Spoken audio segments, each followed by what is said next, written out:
Okay, I am live, and it looks like we had a little bit of a delay, but I am online, and I see a few people are jumping on. The change of time on the East Coast may be throwing some people off.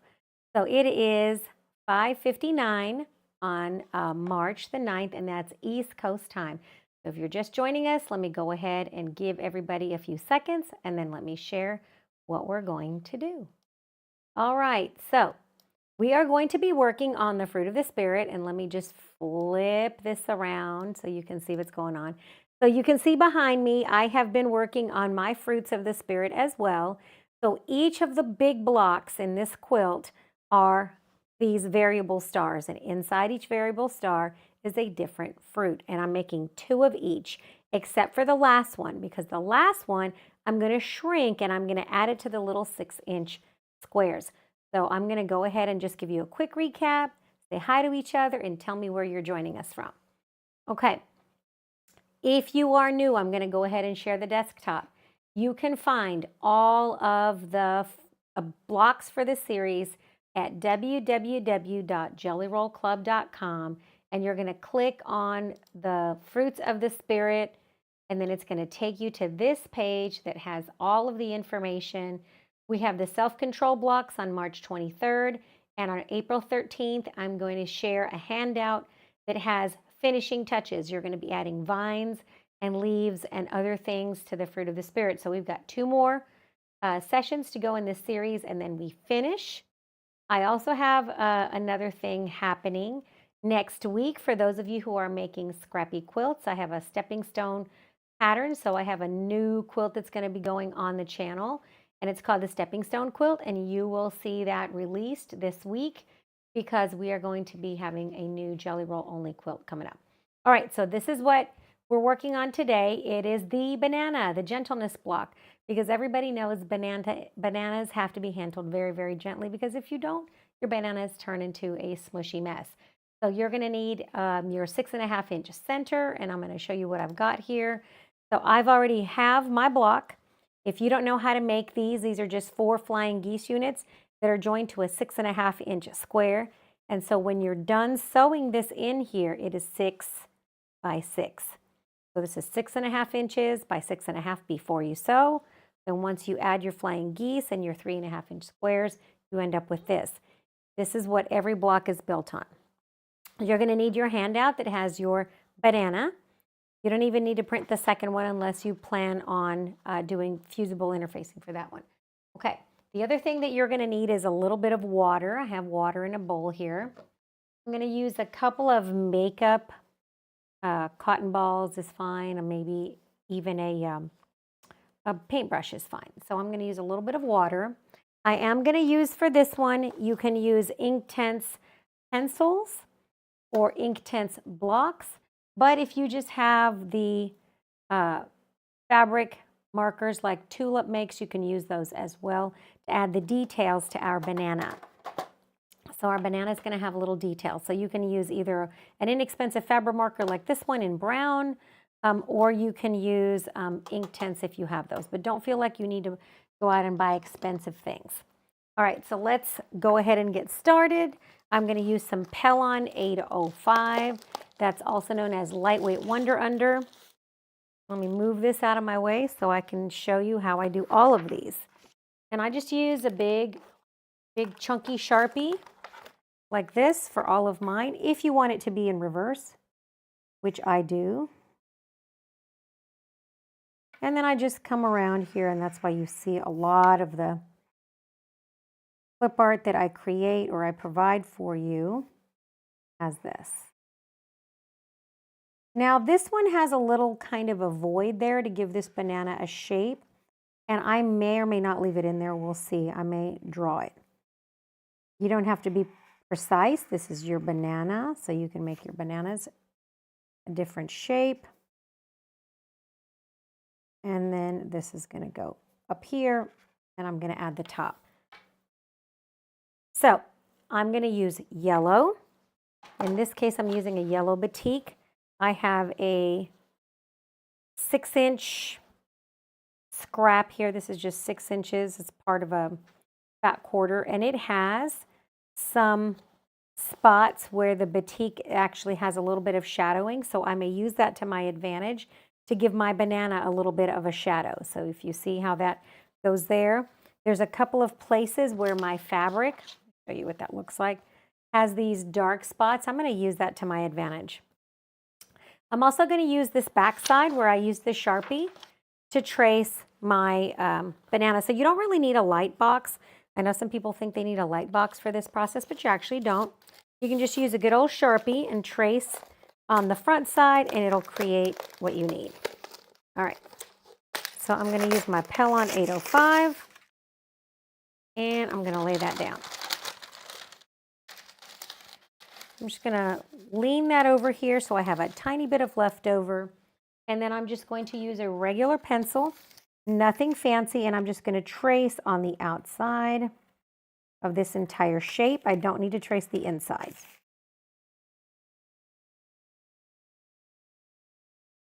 Just like this, like that. And I might as well trace a second banana while I'm here because I'm going to need it. And then I'm going to give myself a little bit of room, and I'm going to trace the second banana. Can you guys see that?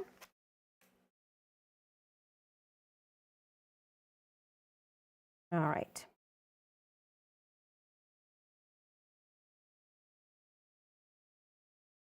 You're not adding a border to this because this is fusible. If you were doing a needle turn, you would need a border on this, but this is not needle turn. All right, I have 2 banana bunches, and I'm going to cut those out.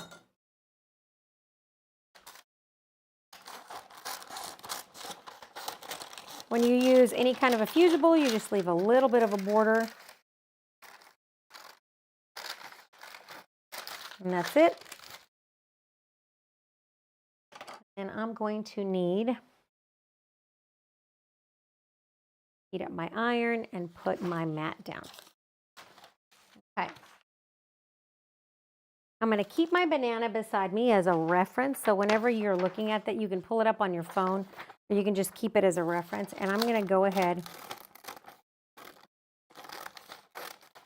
and add this. If you want to take some of these and trim them off, you can. I often save these like in a little jar, and I use them for projects where I just need a tiny bit of something like eyes on an applique. So you can always use these little tiny bits when you have details. Or you don't have to, you can just toss them if you're okay with that. I like to save as much of my resources as possible. Okay, so now that I have this, I'm going to heat up my iron, and I'm going to make sure that I have it pressed on the wrong side. Now this is a batik, so it doesn't really matter, but I'm going to use what I see here, and this looks really good. So I'm going to go ahead and press it just to get anything out of, any moisture out that you might have. And then I see that that kind of darkish color is going to be a nice highlight. So I'm going to lay that right there. And I know that some people cringe when they do this kind of stuff because it's kind of wasteful, but fussy cutting is super, super cute when it's done. So if you can fussy cut and make it look really pretty, sometimes it's worth wasting a tiny bit of fabric. Okay, so this should be adhering, and it is. Iron was taking a minute to warm up. And so I like how that looks. If I flip it over on the other side, I can see that it has some of that dark shadowing. And that other banana is probably just going to go right here, and I'm going to waste very little of this fabric.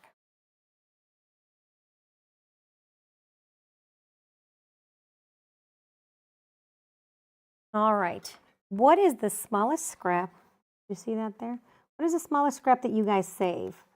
For me, I think 1.5 inch by 1.5 inch is the smallest scrap. There's a little piece of thread. I'm going to pull that out. I don't want it to stay inside there. There we go. You'll be able to see that through the yellow. Let's see who's out there with us tonight. We've got a bunch of people that have jumped on. So I see Dorothy. Hi, Dorothy from Florida. I see Mary from Northern Kentucky. Hi, Mary. Robin jumped on early with me and I saw her right away. Welcome everybody. All right, so now that I have this, I'm just going to trim right alongside that, drawn line. You can cut it off if you want to. I usually don't, in case I need to go back. And then I'm going to trim this banana to shape. When you come in there, I just kind of rotate my piece.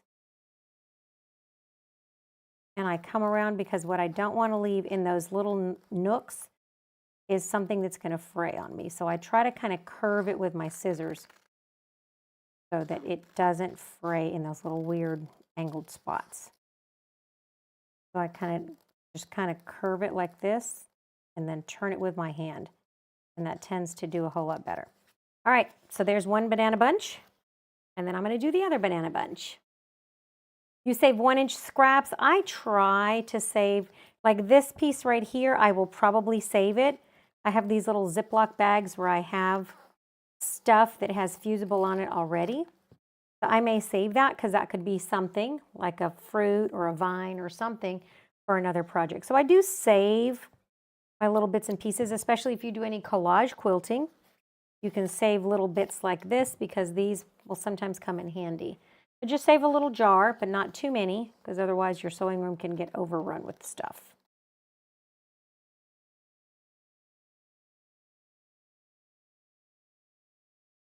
My rule of thumb is if I'm not going to use it in the next 4 or 5 years, I tend to not really want to hang on to it. Although I don't know, there's fabric in my sewing room that's super old.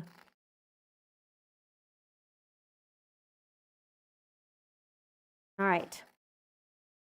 Now this graphite got all over my iron, so I'm going to have to clean my iron because this is yellow fabric, and I'm very careful about yellow fabric. So I'm going to take my iron, and it has a little bit of like graphite on it, so I'm just going to take my iron, and I'm going to press a washcloth. You can do that, and so you can also sprinkle it with a little bit of water, and then just run your hot iron across there. And that is usually how I clean my iron before I press yellow fabric. I don't want to get yucky stuff all over it. So if I see anything on my iron, I just make sure that I rub it off before I press anything with a light colored background. All right, ready to go. I'm going to dab this water off of here. And so I have my banana, and I'm ready to add it to my block. Now, somebody asked me some questions, and I will go ahead and respond. This block does have starch. I did not starch the front, I starched the back. Then I pressed it nice and tight, and this helps me to sew it with a straight stitch or a blanket stitch. So either way, that does it. So my banana is going to go right there, right in the middle. I'm going to go ahead and remove that paper. Now that it's nice and cool, I'm going to add my banana. Now this is where your artistic license comes in.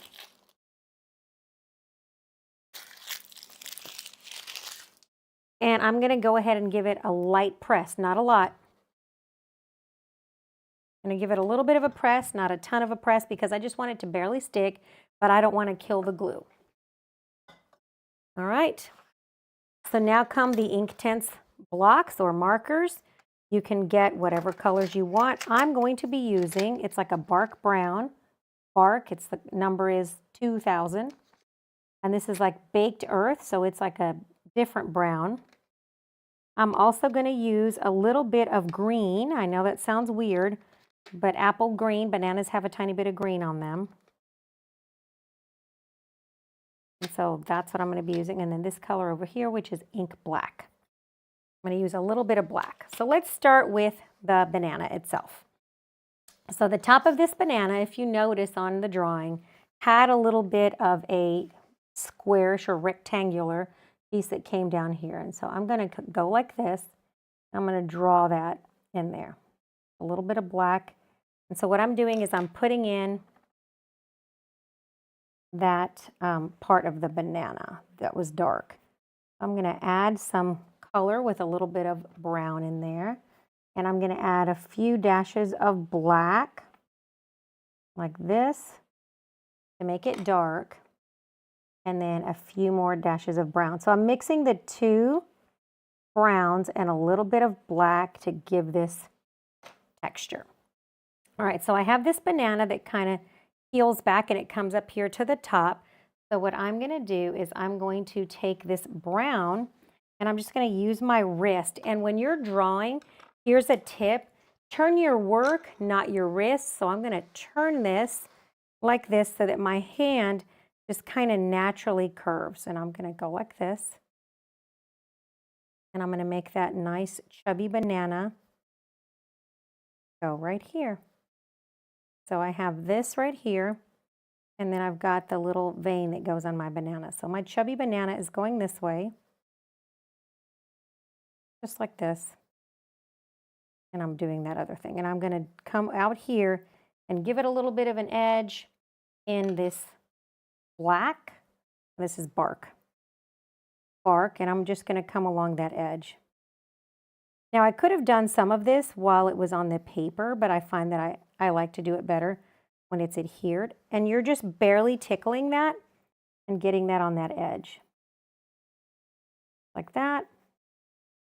And this is going to be activated with water. So this is going to come like this. I have another banana shape that I have, so I'm going to take this banana and I'm going to come in here and you can see that it barely comes out. And then you're coming up here to the edge.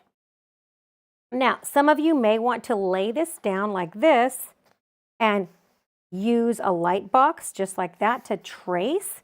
If you feel more comfortable doing that, you can do that. But I'm okay doing it like this. But some of you may not want to do that, okay?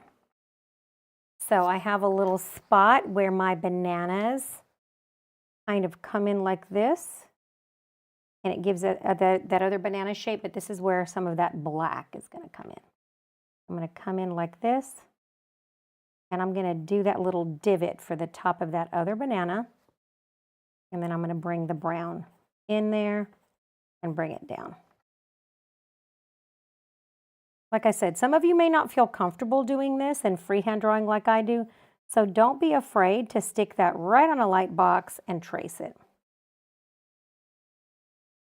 So I'm doing it like this. And I'm coming over here. And I'm going to do this end of this banana like this with a little bit of black. And these are permanent inks. Once these dry, you're done. So if you're not comfortable doing this, you can always do it with a little bit of thread. So there's this, and then there's this right here. So I like the way my banana is looking.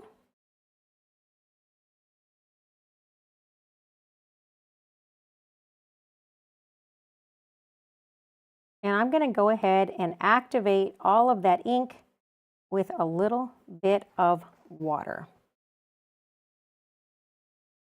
Come in here like this.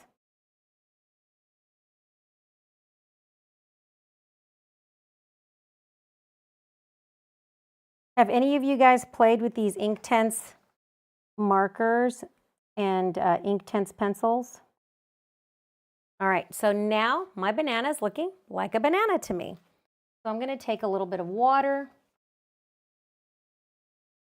and I'm going to take this makeup cotton ball here and I'm going to squeeze most of the water out, and it's just going to be damp.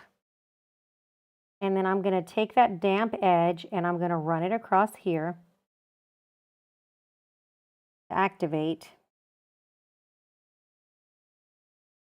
like that ink. I'm going to dab it right there. And then where I have black, I'm going to bring it up here to the top and I'm going to dab it.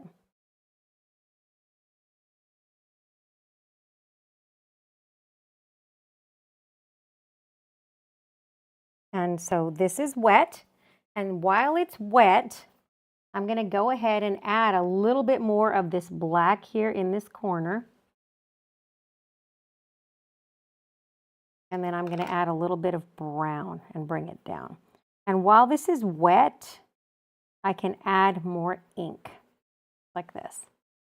You have to activate it. This ink penetrates the fibers, and you got to kind of push it down in there.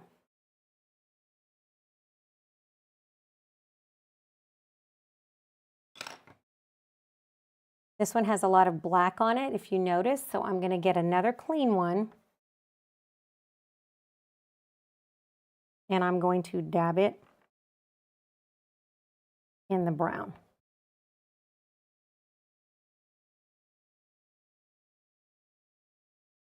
I'm going to bring that, this one is bark, which is a dark brown, and I'm going to give it a shadow like this. And you can see when that touches the water,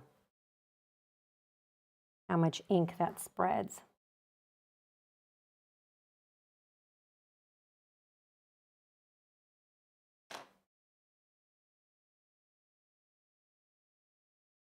And then I'm going to just kind of drag that cotton ball just down that line, like that. And then I'm going to go ahead and I'm going to give it a press. You can put a clean piece of paper behind there and that'll blot the ink. But I'm just going to use a clean piece of paper and then I'm going to blot it.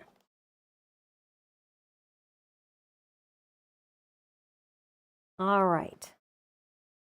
And the reason I'm using clean, dry paper is to keep the iron from spreading ink from one area to the other. And so just plain piece of copy paper.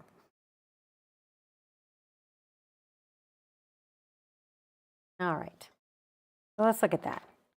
Ooh, and I like the way that this banana is looking. It kind of has a watercolor effect. What do you guys think? Do you guys like that banana? I think I'm really liking this. So I'm going to come back in and I'm going to give it a tiny bit more black. I'm going to give it a little bit more. And then I'm going to switch to my fabric markers. Now that I've given that Inktense stuff in there, those pencils give it this lovely watercolor effect to make it look hyper-realistic. And now I'm going to come in here with my tulip fabric markers and I'm going to give it some shading. So I'm going to come in with my tulip marker. I'm going to go along that watercolor line and then I'm just going to, and then this does not need to be water activated. This one is just heat set.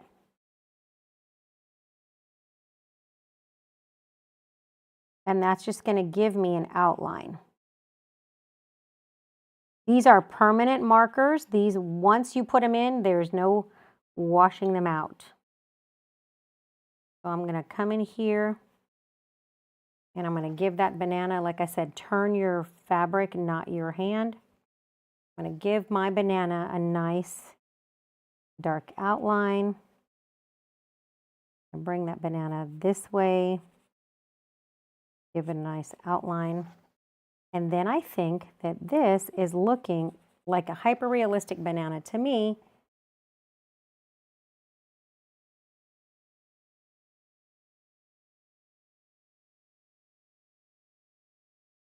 I don't know, what do you guys think? I think I'm liking this banana.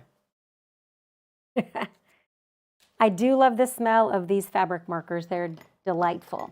I have like a bright yellow, and I may come in here and do some highlighting on my banana. So this is like almost like a neon yellow, where this fabric has like little bright bits, and so I may come in here and add a little bit of color with these markers, and that changes it. If you notice it, that kind of adds highlights to the banana. Super realistic looking bunch of bananas now. So now I have this spot up here where I think I need another little crease.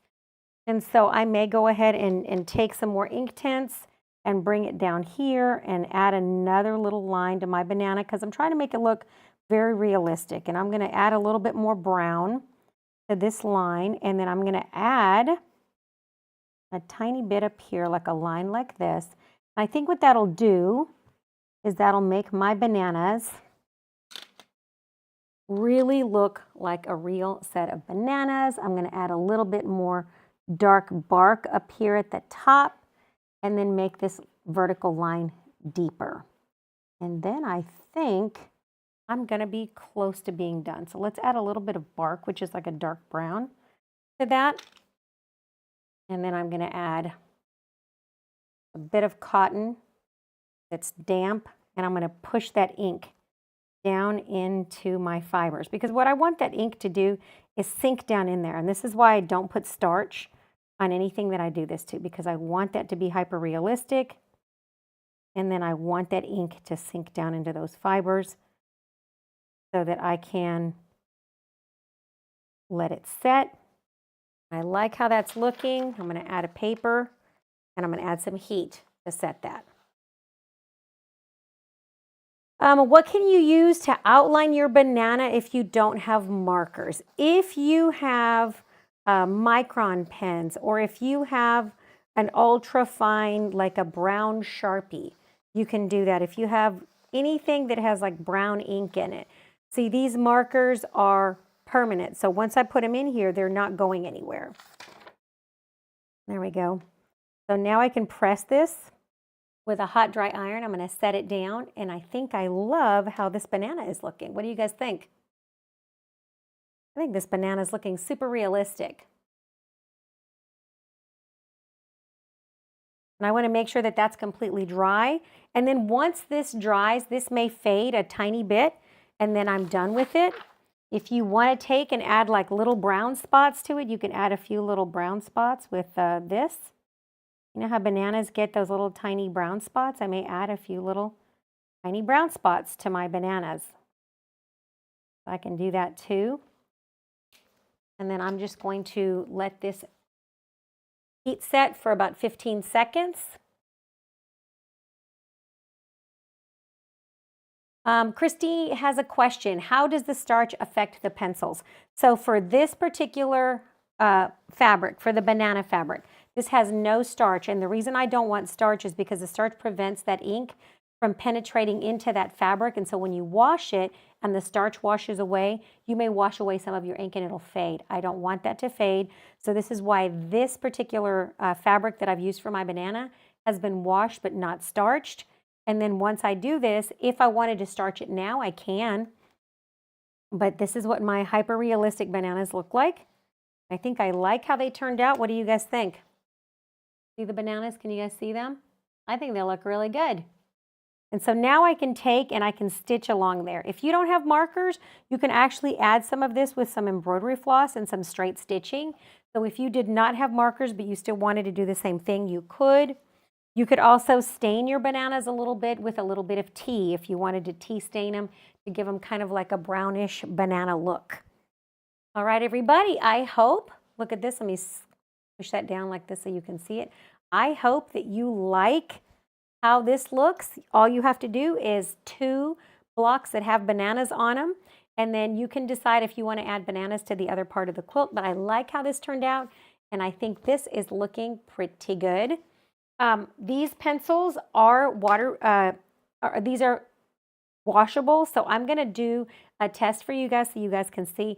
I'm going to draw something on some fabric. I'm going to run it through my washing machine so you guys can see what happens to this ink once you wash it. But this is pretty permanent.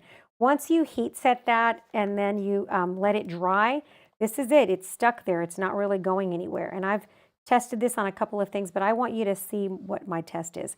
So I just take a super hot iron, high as it'll go on cotton, and then I just run it over my drawing, and that is it, friends. This is how you make a hyper-realistic banana in the center of these quilt blocks. All right, so let me know if you have any questions. You can put all of the questions down in the comment box. Let me move my camera out of the way. You can see behind me, we have the hyper-realistic pomegranate, we have the orange, I've done a watermelon, a pineapple, I've done all of these things. And so all you've got to do is do 2 of these. I like how that looks. See the little spots on the banana? And then I'm adding 2 of these to my quilt. And then we will be ready next week to finish the small squares that are 6.5 inches, and I'm going to show you how to start putting the big units together. So if you will work on your stars, in 2 weeks, we're going to get together and start putting all of these things together. Okay? All right, everybody, please let me know if you like it, if you love this channel, share it with some friends. I am working my way towards reaching 30,000 subscribers, and so I'm super excited that you guys have liked my projects because I've got another summer project coming. It's going to be a summer series. It's like the Summer Sampler 2, and then I've also got this quilt right here. I'm going to share my desktop. It is called the Stepping Stone Quilt, and you're going to like that. I think you're going to like it a lot. All right, friends, I will see you guys next Sunday for the April pillow of the month. That's what we've got going on. You're going to like the super cute. So it's going to be at 4 o'clock is the April pillow of the month, and at 6 o'clock is the Stepping Stone Quilt. And then in 2 weeks for another installment of the Fruits of the Spirit. All right, everybody, I hope you guys have a wonderful week, and I'll see you guys later. Bye. Thank you so much. I think this quilt's going to be really pretty. I love all those bright summery colors. All right, everybody, have a good one.